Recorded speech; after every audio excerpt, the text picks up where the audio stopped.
तो आप देखोगे, आप किसी भी गांव में खड़े हो जाओ, किसी भी शहर में खड़े हो जाओ, किसी भी पार्क में खड़े हो जाओ,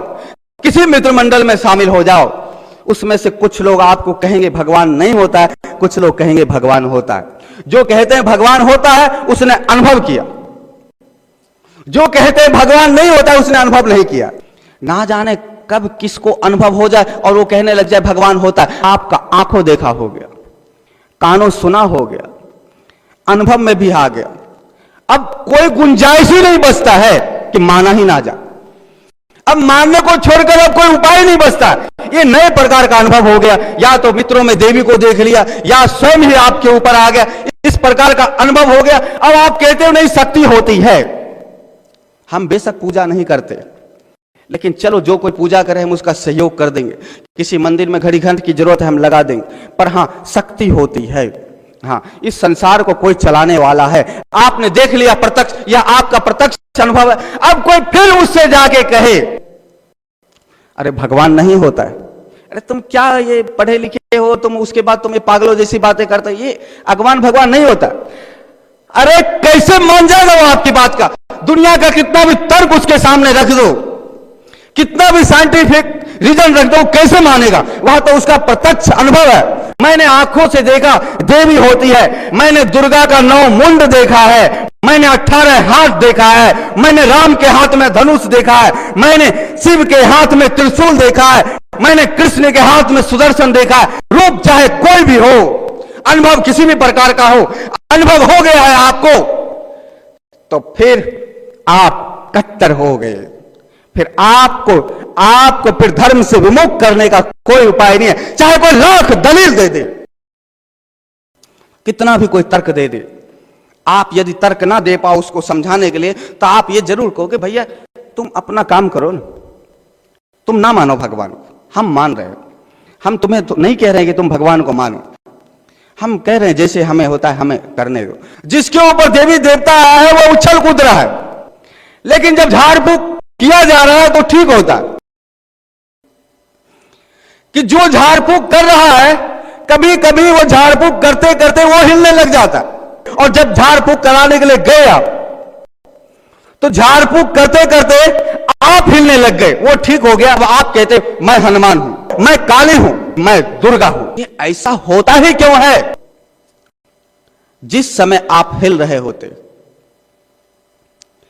उस समय आपके ब्रेन को एक टेस्ट किया जाए। यदि सोचे कि इस पृथ्वी पर 8 अरब आबादी है और 8 अरब के 8 अरब आबादी को यह अनुभव हो, सब देवी देवताओं को देख ले, देवी देवता उसके अंदर आ गया, उसके अंदर 10 आदमी का ताकत शक्ति आ गया, ये सब के सब यदि अनुभव करना चाहता है तो एक वैज्ञानिक फॉर्मूला है, सबको एक जगह एकत्रित कर दो, सबको एक जगह बुला लो, जो मानने वाला हो वह भी, जो ना मानने वाला हो वह, उस सबको एकत्रित करो। जिसके ऊपर देवी आई है, देवता आया है, पर भूत आया है, प्रेत आया है, जिसको लगता है मेरे ऊपर कोई आया है, उसके ऊपर जो आया है उसका ब्रेन टेस्ट कर दिया, उसके ब्रेन को टेस्टिंग लैब से कनेक्ट कर दिया जाए। और जब ब्रेन को टेस्टिंग लैब से कनेक्ट करोगे तो जब आपके ऊपर देवी या देवता आएगा तो ब्रेन का एक हिस्सा, एक भाग, मामूली सा भाग, जो एक बटन जैसा होगा, एक पॉइंट जैसा होगा, एक बिंदु जैसा है, आपके ब्रेन में एक जगह वो बिंदु जैसा ज्यादा चमक मार रहा है, ज्यादा लपलप कर रहा है, ज्यादा एक्टिव है, ज्यादा सक्रिय है, उस भाग को देखो। और जो नहीं मान रहे उनको भी ब्रेन, उनके ब्रेन को भी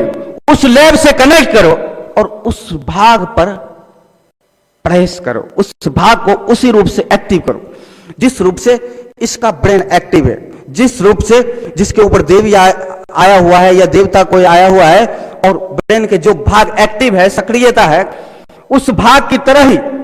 उस व्यक्ति के भाग को भी थोड़ा सक्रिय कर दो। जैसे वो पॉइंट वो सक्रिय होगा तो जो जो इसको अनुभव हो रहा है वही वैसे अनुभव होगा। यदि इसको भूत का है तो भूत का पॉइंट ब्रेन में अलग होगा,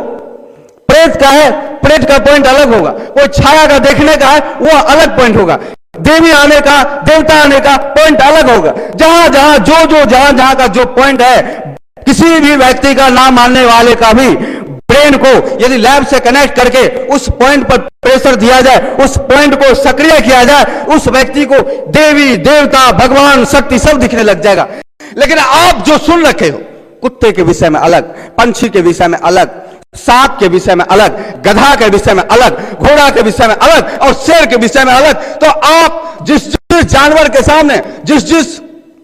पंछी के सामने आप खड़े होते हो, वह पंछी वैसा नहीं दिखता है जैसा पंछी है, वह आपको वैसा दिखता है जैसा जैसा आप सुन रखे हो। ठीक उसी प्रकार से आप बचपन से लेकर अब तक देवी और देवताओं के विषय में सुन रखे हो, मंदिर और मस्जिद के विषय में सुन रखे हो, चर्च और गिरजाघर के विषय में सुन रखे हो, और सुन ही नहीं रखे हो किस मंदिर की क्या चमत्कार है। यह मंदिर इस अभी आपके आंखों के सामने है। जब कहा जाएगा आपसे बार बार,